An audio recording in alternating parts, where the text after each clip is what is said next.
तो आ गए आप स्वागत करूँ તમારું આપણી યુટ્યુબ ચેનલ પીડર ક્લાસીસની અંદર સ્ટુડન્ટ્સ હમણાં મેં ગઈકાલ એક વિડીયો મૂક્યો તે તમે જોયો ને તેની અંદર મેં તમને કન્જેક્શન એટલે શું તેનો કેવી રીતે ઉપયોગ કરવામાં આવે તે કેવી રીતે કયા ધોરણ માટે કેવી રીતે ઉપયોગી છે ધોરણ 5 ની અંદર એ કેવું આવે ધોરણ 10 માં કેવું આવે અને ધોરણ 12 ની અંદર કેવું આવે એના વિશે આપણે વિસ્તૃત એકદમ ડિટેલ સાથે એકદમ કમ્પ્લીટ રીતે ભણી લીધા હવે આપણે આ વિડીયોની અંદર કન્જેક્શન ભણીશું યસ જો તમે આ વિડીયોને એન્ડ સુધી જોશો ને તો તમને ખરેખર આ વિડીયોની અંદર કન્જેક્શનનો ઉપયોગ કન્જેક્શન મૂકતા દરેકે દરેક વસ્તુ આવડી જશે તો ચલો વિડીયોની શરૂઆત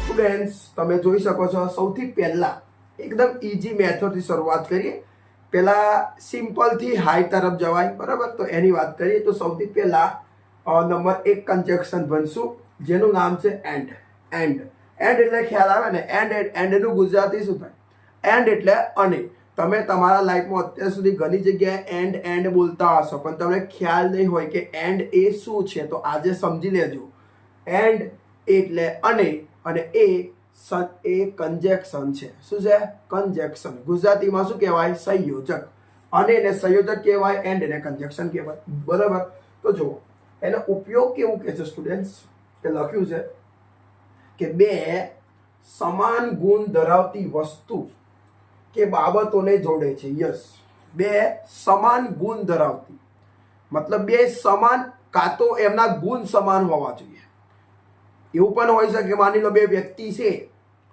તો બે વ્યક્તિના નામ અલગ અલગ છે એકનું નામ છે અમિત અને બીજાનું નામ છે રાકેશ પણ બંને પોલીસની અંદર નોકરી કરે છે તો બંનેના ગુણ તો સમાન જ થયા ને પેલાનો ગુણ પોલીસ પેલાનો ગુણ પોલીસ એટલે અહીંયા ગુણ સમાન કહેવાય નામ અલગ અલગ હોય એનાથી કોઈ લેના દેના નથી તો બે સમાન ગુણ ધરાવતી વસ્તુ કે બાબતોને જોડે છે હવે આ જે એન્ડ છે ને સ્ટુડન્ટ્સ એના ટોટલ 4 ઉપયોગ છે એમાં પહેલો ઉપયોગ તમે જો અમે લખ્યું છે સમાન નામ અથવા તો કર્તાને જોડવા માટે હવે તમને ખ્યાલ છે ને કોઈ વાક્ય હોય એ વાક્યમાં જ કોઈ ક્રિયા હોય એ ક્રિયાને ક્રિયાપદ કહેવાય પણ એ ક્રિયા જે કરતો હોય ક્રિયા કરનારને કર્તા કહેવાય યસ જે ક્રિયા કરે એને શું કહેવાય કર્તા ઓકે તો એ કર્તાને જોડવા માટે વપરાય છે પણ યાદ રાખજો જો અહીંયા મેં લખ્યું બે સમાન નામને જોડવા માટે બરાબર તો તમે એવું વિચારતા હશો કે સાહેબ અહીંયા વિનય લખેલું છે અહીંયા રજત લખેલું છે બે સમાન નામ ક્યાં છે બે અલગ અલગ નામ નહીં તો કેવી રીતે ભાઈ નામ અલગ અલગ છે પણ તમે એમનો ગુણ જુઓ વિનયનો ગુણ શું છે તો વિનયનો ગુણ કે એ ટપાલી છે પોસ્ટમેન અને રજત તો રજતનો પણ ગુણ શું છે કે એ ટપાલી છે તો બે સમાન ગુણ થયા ને એ બે સમાન ગુણને જોડવાના છે તો જુઓ સ્ટુડન્ટ્સ તમારી સામે આ રીતે હોઈ શકે હવે હું તમને એક વાત કહું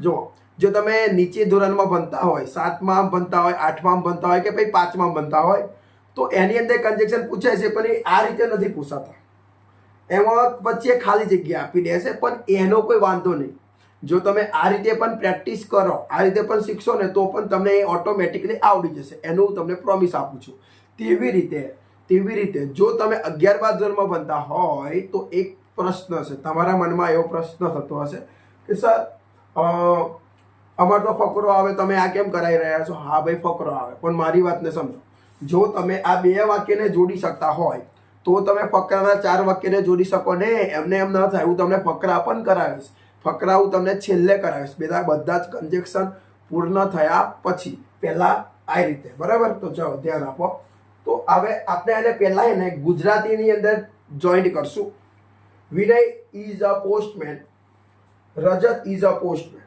ગુજરાતી શું થાય વિનય ટપાલી છે રજત ટપાલી છે બંને ટપાલી છે વિનય ટપાલી રજત ટપાલી પણ એવું બોલ્યા વગર બંને લાંબુ બોલવું પડે ને વિનય ટપાલી છે રજત ટપાલી છે તો શોર્ટકટ બનાવીએ ને શોર્ટકટ રસ્તો શું થાય વિનય અને રજત ટપાલી છે તો જુઓ આનું શું થઈ જશે આપણે જોઈન્ટ કરશું તો શું થશે જોઈ લેજો વિનય અને રજત વિનય અને રજત ટપાલી છે આ સ્ટુડન્ટ જુઓ તમારી સામે બે વાક્ય હતા તમે ધ્યાનથી જુઓ તમને ખ્યાલ આવે એક આ વાક્ય હતું અને એક આ વાક્ય હતું. જુઓ, બે વાક્ય હતા. ઇંગ્લિશમાં પણ ઉપર છે, આનું ઇંગ્લિશ આ રહ્યું, આનું ઇંગ્લિશ આ રહ્યું.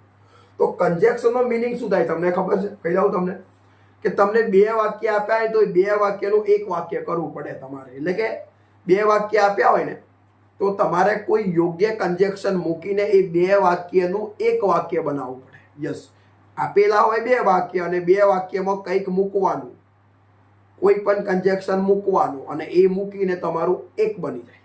તો જુઓ અહીંયા આપણે એને આ અને લગાવ્યો. જો અને તો અને લગાવવાથી શું થયું કહું કે આ બંને વાક્ય હતા ને એક થઈ ગયા. જુઓ, વિનય ટપાલી છે, રજત ટપાલી છે, તો બંને એક થઈ ગયા. વિનય અને રજત ટપાલી છે. આવી રીતે તમારે જોઈન કરવા પડે. જો આવી રીતે તમને આવડવું જોઈએ. તો બે વાક્યને એક વાક્યમાં રૂપાંતર કરે અને શું કહેવાય? કન્જેક્શન કહેવામાં આવે છે. તો અહીંયા આપણે અને કન્જેક્શન મૂક્યો, પણ યાદ રાખજો અને કન્જેક્શન મૂકવાનો ક્યારે? કે જ્યારે તમને આવા બે નામ આપેલા હોય, અહીંયા વિનય છે, અહીંયા પણ રજત છે, અને બંનેના ગુણ સમાન હોય, અહીંયા પણ પોસ્ટમેન, અહીંયા પણ પોસ્ટમેન, તો અને આવી શકે છે. તો ચલો હવે આનું ઇંગ્લિશ પણ કરી દઈએ ને આપણે. તો જુઓ શું થશે. આ બનાવી એમ જ બનાવવાનું છે. સૌથી પહેલા વિનય લખવાનું. તો વિનય, ઓકે. અને તો અને એટલે તમારે સૌથી પહેલા અને એટલે એન્ડ લખાય. અને માટે ઇંગ્લિશમાં શું આવે? એન્ડ. ઓકે. પછી રજત, તો રજત. હવે એક બાબતને ધ્યાન આપો, અહીંયા માત્ર વિનય એકલો જ છે એટલે એક વચન છે એટલે ઈજ આવે. જુઓ અહીંયા પણ રજત એકલો જ છે એટલે ઈજ આવે, પણ અહીંયા તમે બંનેની વાત કરી, વિનય અને રજત બંને, તો બહુવચન છે. તો સ્ટુડન્ટ્સ અહીંયા બહુવચન થશે ને એટલે અહીંયા શું આવશે? આર. તો વિનય એન્ડ રજત આર. તો જોઈ લો, વિનય એન્ડ રજત, વિનય અને રજત, વિનય એન્ડ રજત છે માટે આર પોસ્ટમેન. હવે એક વસ્તુ છે, અહીંયા જ્યારે એક અહીંયા કેમ આપ્યો આર્ટિકલ? કેમ કે વિનય એક ટપાલી છે, રજત એક ટપાલી છે, પણ અહીંયા તો બંને ટપાલી થઈ ગયા એટલે નીકળી જશે. અહીંયા ખાલી ટપાલી છે એટલે એનું બહુવચન થાય. યાદ છે ને, એક વચન બહુવચન આવડે છે કે નહીં આવડતું? ન આવડતું હોય તો આપણી ચેનલની પ્લેલિસ્ટની અંદર જો એક વચન બહુવચન ફૂલ ડિટેલમાં બનાવેલું છે, બરાબર? તો હવે પોસ્ટમેનનું બહુવચન થાય. હવે તમારામાંથી કોઈક વિદ્યાર્થી એમ કહેશે કે બહુવચન કરવા માટે તો એસ લાગે. ના ના સાહેબ, ઈએસ લાગે. ભાઈ એસ પણ લાગે, ઈએસ પણ લાગે, પણ દરેક જગ્યાએ એસ ઈએસ ના લાગે. અહીંયા તમે જુઓ તો પોસ્ટમેનની અંદર પોસ્ટમેનની અંદર મેન છે, MEN. હવે મેનનું બહુવચન શું થાય તમને ખ્યાલ છે? કે એ હોય ને તો એનો થઈ જશે ઈ.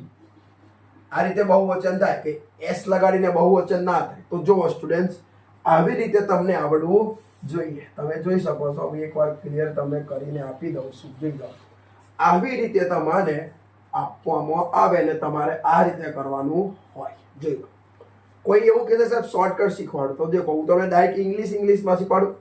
તો તમારે સૌથી પહેલા શું કરવાનું કહું? આ વિનય લખી દેવાનું. વિનય, દેખો વિનયનું વિનય, એન્ડ કરીને રજત લખી દો, એન્ડ રજત. ઓકે. પછી ઈજને કાઢીને આર કરો, પોસ્ટમેનનું બહુવચન કરો, પોસ્ટમેન. દેખો હવે મેં તમને આ રીતે એક વાક્ય આપી દીધું. હવે સ્ટુડન્ટ ખરેખર એક વસ્તુ છે, હું તમને 5 વર્ષના એક્સપિરિયન્સના આધારે કહું. તમે આ જોયું ને તો તમને કંઈ આવડી ગયું એવું 100% ના કહેવાય. મારું તો એટલું જ કહેવું છે કે મેં તમને આ વાક્ય બનાવતા શીખવાડ્યું, તો હવે તમારે ઘરે જઈને, ઘરે બેસીને પોતાના નોટબુકની અંદર તમારે આવું વાક્ય બનાવવા પડે, આવી પ્રેક્ટિસ કરવી પડે. કેવી રીતે કરવા હું તમને કહું. જો સૌથી પહેલા આવો બે ગુજરાતી વાક્ય બનાવો, બંને બે બનાવો, બે ગુજરાતી વાક્ય બનાવો. પછી એ બંનેનું ઇંગ્લિશ બનાવો. ઓકે. પછી આ ગુજરાતીમાં એને પહેલા સૌથી પહેલા એને ગુજરાતીમાં જોઈન્ટ કરો, મતલબ પહેલા સૌથી પહેલા એને ગુજરાતીમાં ભેગું કરો, ભેગું કરો, અને એના પછી તમે એનું ઇંગ્લિશ કરો. એક 4 વાક્યની પ્રેક્ટિસ કરવી પડે. હું તમને એક ડેમો આપું, જોઈ લો. અંકિત ડોક્ટર છે, રાહુલ ડોક્ટર છે, પછી એનું ઇંગ્લિશ લખવાનું. આના જ કોપી મારો તોય ચાલે. Ankit is doctor, Ankit is a doctor, Rahul is a doctor. હવે મિક્સ કરો, મિક્સ કરો, મસાલો કહેવાય ને, મસાલો મિક્સ કરો. તો અંકિત અને રોહન, સોરી, અંકિત અને રાહુલ ડોક્ટર છે. English, Ankit and Rahul are doctors. આવી રીતે તમારે પ્રેક્ટિસ કરવી પડે. આવું તમે મિનિમમ ઘરેથી 5 વાક્ય બનાવી દો ને, 5, તો પણ તમને આવડી જાય. લખવું પડે, ખાલી જોવાથી કંઈ ના આવડે, લખવું પણ જરૂરી છે. ચલો હવે તમે બીજું વાક્ય, આ થોડુંક લાંબુ વાક્ય આવ્યું છે, આ નાનું હતું, આ થોડુંક લાંબુ છે. વાક્યને સમજો. જય અમેરિકા જાય છે. જય નામનો છોકરો કઈ જાય છે? અમેરિકા જાય છે. રાકેશ અમેરિકા જાય છે. રાકેશ પણ અમેરિકા જાય છે. બંને અમેરિકા જાય છે. દેખો તો આ બંનેના ગુણ સરખા કહેવાય. જયનો ગુણ શું છે કે જય પણ અમેરિકા જાય છે. જયનો ગુણધર્મ એ કે અમેરિકા જાય છે. રાકેશનો ગુણધર્મ શું? તો એ આફ્રિકા નહીં જતો, એ પણ અમેરિકા જ જાય છે. તો બંનેના ગુણ કેવા કહેવાય? સમાન કહેવાય. તો દેખો ગુણ સમાન છે, બંને ગુણને સમાન હોય એટલે જોડવા માટે શું આવે? એન્ડ આવે. તો દેખો અહીંયા તમારે બંને વાક્યને એક કરવાનું છે. હવે હું તમને કહું, આ કાર્ડ છે, આ તમારો સાદા વર્તમાન કાળનું વાક્ય છે. જો તમને કાર્ડ ન આવડતા હોય તો બહુ ખોટું કહેવાય. કાર્ડ તો તમને આવડવા જોઈએ, કેમ કે દરેક વસ્તુ કાર્ડથી તો ચાલે. તમારે નિબંધ લખવો હોય, ઈમેલ લખવું હોય, પિક્ચર લખવું હોય, કે પછી ફંક્શન શીખવા હોય, કે કન્જક્શન શીખવા હોય, કે પછી ડાયરેક્ટ ઇનડાયરેક્ટ શીખવું હોય, એવરીબડી ગમે તે શીખવું હોય તમને કાર્ડ આવડવા જોઈએ. કાર્ડ વગર કોઈ વસ્તુ પોસિબલ નથી. તો મેં ઓલરેડી આપણી યુટ્યુબ ચેનલ પર લગભગ 4 થી 5 કાર્ડ બનાવ્યા છે. સાદો વર્તમાન કાર્ડ બનાવ્યો છે, ચાલુ વર્તમાન કાર્ડ બનાવ્યો છે. બધું તમે પ્લેલિસ્ટની અંદર જુઓ, તમને બધું જ મળશે. પ્રેક્ટિસ કરવી પડે, શીખવું પડે તો આવડે, બાકી ના આવડે. પહેલાં શીખવું પડે, પછી ઘરે જઈને પ્રેક્ટિસ કરવી પડે તો તમારો મેર પડે. ચલો આગળ જુઓ. હવે જય અમેરિકા જાય છે. રાકેશ અમેરિકા જાય છે. જય goes to America. Rakesh goes to America. દેખો અહીંયા જય છે, ગોની પાર એસ લાગ્યું. સાદો વર્તમાન કાર્ડ. હવે આનું મિક્સ કરીએ તો શું થશે? મિક્સ કરશું તો આવું બની જશે. જય અમેરિકા જાય છે, રાકેશ અમેરિકા જાય છે. તો તમારું વાક્ય આવું બનશે, જય અને રાકેશ, જય અને રાકેશ અમેરિકા જાય છે. બંનેને મિક્સ કરી દીધા એમ કે બંને. તમારે એવું કહેવાની શું જરૂર છે? હા, એવું કહેવાની જરૂર શું છે? ગોપાલ સાહેબ સારું બનાવે છે, મહેન્દ્ર સાહેબ સારું બનાવે છે. એના કરતાં મિક્સ જ કહી દો ને, ગોપાલ સાહેબ અને મહેન્દ્ર સાહેબ સારું બનાવે છે. તો અહીંયા એવું જ છે, બે અલગ અલગ કહેવાની જરૂર નહીં, મિક્સ કહી દો. જય અને રાકેશ અમેરિકા જાય છે. તો થઈ ગયું, જય અને રાકેશ અમેરિકા જાય છે. હવે આનું ઇંગ્લિશ કરવાનું, પેલા જય લખવાનું. ફોકસ તમારું અહીંયા હોવું જોઈએ. શોર્ટકટ પછી જોવાનું, પેલા મેન વસ્તુ જો. જય અને એટલે જય એન્ડ રાકેશ. દેખો જય એટલે જય, અને એટલે એન્ડ, રાકેશ એટલે રાકેશ. હવે જાય છે તો હવે અમુક વિદ્યાર્થી શું કરે? સ્ટુડન્ટ્સ એ લોકો એવું વિચારે કે મારે તો જય અને રાકેશ વચ્ચે એન્ડ જ લગાવવાનો છે ને, આવું જ કરવાનું છે ને, એટલે એવા ઉતાવળમાં જય એન્ડ રાકેશ વચ્ચે એન્ડ તો મેળ દે. પછી આ બધું કોપી માર લે. Goes to America, goes to America સીધું કોપી માર લે. પણ અહીંયા એક ભૂલ છે. સાદા વર્તમાન કાળના નિયમ આપણને બહુ હેરાન કરી જાય. અહીંયા સાદા વર્તમાન કાળમાં એક નિયમ છે કે જો એક વચન નામ હોય ને, દેખો આ રહ્યું, એક વચન નામ હોય ને તો ક્રિયાપદનું એસ કે ઈએસ વાળું રૂપ આવે. આવ્યું ઈએસ વાળું રૂપ. હા, કેમ કે અહીંયા એક વચન નામ છે, માત્ર જય. તેવી જ રીતે અહીંયા રાકેશ એક વચન નામ છે એટલે ક્રિયાપદનું એસ કે ઈએસ વાળું રૂપ આવે. પરંતુ તમે અહીંયા ધ્યાનથી જુઓ તો અહીંયા હવે એને એક વચન નામ નથી, બહુવચન નામ છે. બે વ્યક્તિ છે એટલે બહુવચન કહેવાય. તો અહીંયા બહુવચન નામ હોય ને સ્ટુડન્ટ્સ, તો કોઈ દિવસ ક્રિયાપદનું એસ કે ઈએસ વાળું રૂપ ના આવે, માત્ર ક્રિયાપદનું મૂળ રૂપ આવે, V1 આવે. તમારે અહીંયા આ કાઢવું જ પડશે. તો જય and Rakesh go to America. જો આવું તમારું વાક્ય બનશે. કહેવાનો મિનિંગ એટલો કે એક નામ હોય તો અહીંયા એસ અથવા ઈએસ લાગેલો હોય, પણ જ્યારે તમે બે નામ કરો તાને કાઢી નાખવાનું. હું તમને એક ડેમો આપું, ખબર છે. હિતેશ પ્લેસ ક્રિકેટ, ચેતન પ્લેસ ક્રિકેટ. હિતેશ ક્રિકેટ રમે છે, ચેતન ક્રિકેટ રમે છે. મિક્સ સમજાવો શું થશે? હિતેશ અને ચેતન ક્રિકેટ રમે છે. English, Hitesh and Chetan play. માત્ર શું આવે? પ્લે. એસ લાગે નહીં. Yes, very good. Hitesh and Chetan play cricket. આવી રીતે તમારી સામે આવે સ્ટુડન્ટ. જો તો આ તમે એન્ડનો સૌથી પહેલો ઉપયોગ ભણ્યા જેમાં તમારે બે સમાન ગુણ ધરાવતા કર્તાને જોડવાના. બે સમાન ગુણી કર્તાને જોડવા માટે આવ્યું. બે કર્તા દેખો, વિનય અને રજત કરતા, તો કર્તાને જોઈને માર્યા. અહીંયા પણ જય અને રાકેશને જોઈને માર્યા. સ્ટુડન્ટ્સ, આવા પ્રેક્ટિસ કરજો. વાક્ય જેટલા બને એવી પ્રેક્ટિસ કરવાની. ઇંગ્લિશ તમને ક્યારે આવડે? પ્રેક્ટિસ કરવાથી ખબર પડી. એક વસ્તુ હું તમને કહું, ગણિતમાં કેવું હોય ખબર? ગણિતમાં તમે ઉદાહરણના દાખલા ગણી નાખ્યા હોય અને સ્વાધ્યાયના દાખલા પણ ગણી નાખ્યા હોય તો એ તમારા માટે ઇનફ કહેવાય. એમાંથી બેઠું પણ આવી શકે, બેઠું ઉદાહરણ કે સ્વાધ્યાયનો દાખલો પણ આવી શકે. પણ ઇંગ્લિશમાં એવું ના હોય. દેખો, મેં તમને આ એન્ડ કરાવ્યું, બરાબર? તો હવે મને પણ નહીં ખ્યાલ, તમને પણ ખ્યાલ નથી મેં કે આ જ વાક્ય આવશે, આ વિનય વાળું જ વાક્ય આવશે, આ અમેરિકા વાળું જ વાક્ય આવશે. કોને ખબર? ગમે તે વાક્ય આવી શકે. અહીંયા એ લોકો બીજું પણ નામ લખી દે, બીજું પણ ક્રિયાપદ લખી દે, ગોષ્ઠની જગ્યાએ બાઈસ પણ આપી શકે. એટલે કોઈ નક્કી ના હોય. એટલે આમાં તમે સોલ્યુશન કાઢી શકો. ક્યાં કરી શકો? મહેનત તમારે પ્રેક્ટિસ કરવી પડે. વાક્યો ઘરે બનાવવા પડે. આવા 5 વાક્ય, આવા 5 વાક્ય, 10 વાક્ય લખવા પડે, ત્યારે તમારો થાય, બરાબર? અને જો તમને આવડતું જ હોય તો ડાયરેક્ટ શું કરવાનું કહું? જો આવડતું હોય તો ડાયરેક્ટ આ ઇંગ્લિશ, 2 ઇંગ્લિશ બનાવવાના. ટુકડા કહેવાય, ટુકડા, 2 ટુકડા બનાવવાના ઇંગ્લિશમાં, પછી એને મિક્સ કરી દેવાના. પણ જો નથી આવડતું તો સૌથી પહેલા ગુજરાતી લખો,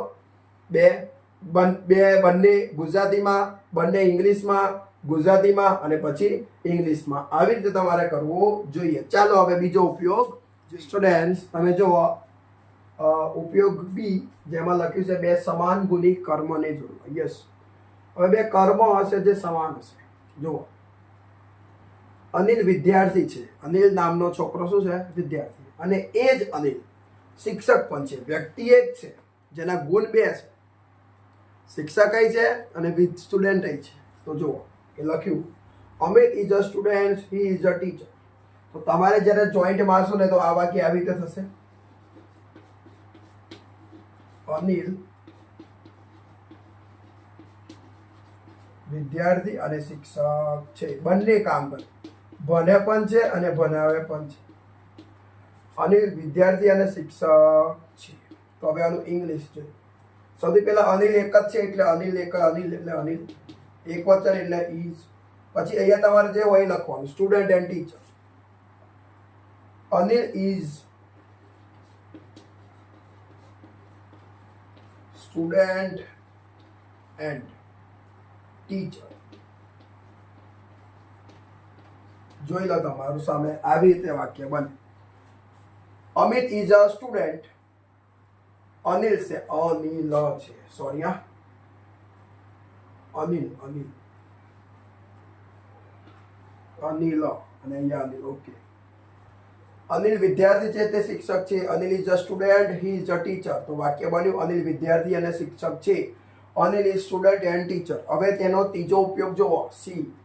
લખ્યું 2 સમાન ગુણી વિશેષણને જોડવા. વ્યક્તિ એક જ હોય પણ એનામાં 2 પ્રકારના વિશેષણ હોય, વિશેષ રહેલું હોય. દેખો, તે ગરીબ છે, તે ખરાબ છે. ગરીબ તો છે પણ ખરાબ હોય છે. હવે અહીંયા વિરોધાભાસ ના કહેવાય.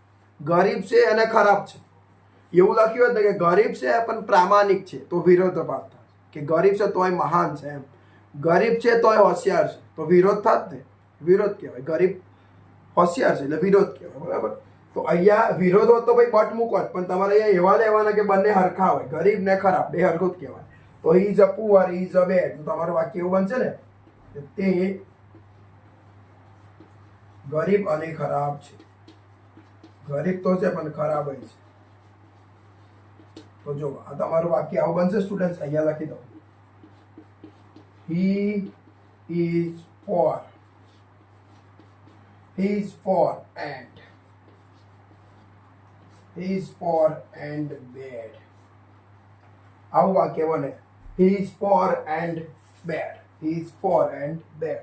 એવું પણ કહેવાય ને, he is clever and honest. તે હોશિયાર છે પ્રામાણિક છે. ખબર પડી તમને? પછી આવું પણ કહેવાય, Kalubhai is rich and great. Rich and great બંને એમ, બરાબર?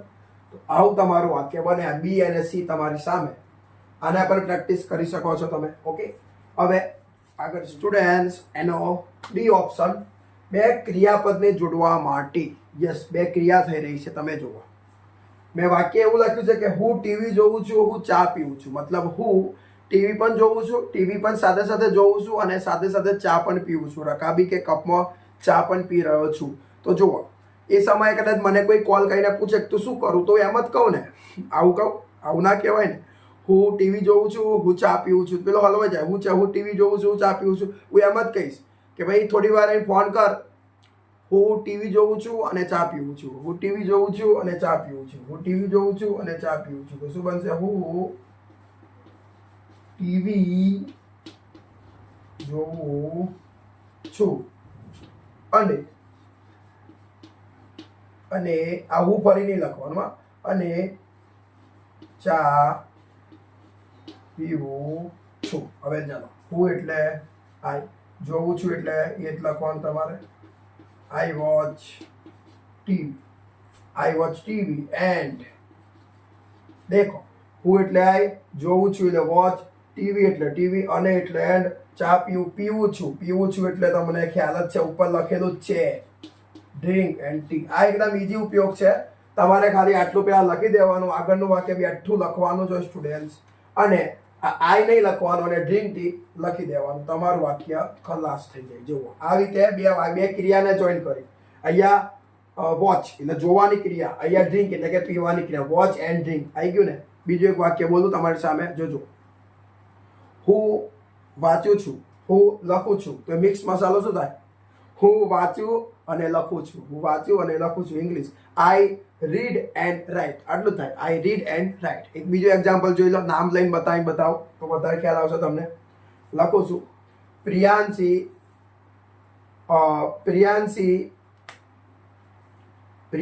પત્ર લખે છે, તે નિબંધ લખે છે. બંને એક જ થયું, સિમ્પલ થયું. સોરી, પ્રિયાંશી પત્ર લખે છે, તે નિબંધ વાંચે છે. તો આપણે એનું ઇંગ્લિશ શું થશે? Priyanshi writes a letter. બીજું થશે તે નિબંધ વાંચે છે. શી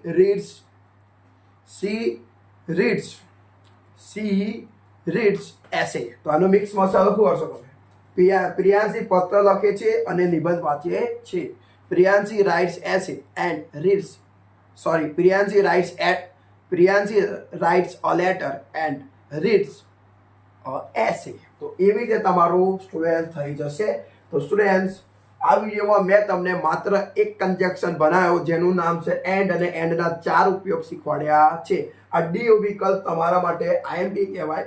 આમ તો 2 આઈએમપી કહેવાય, જે ઉપયોગ એ અને ઉપયોગ ડી બંને ઇમ્પોર્ટન્ટ કહેવામાં આવે છે. એની પ્રેક્ટિસ કરજો.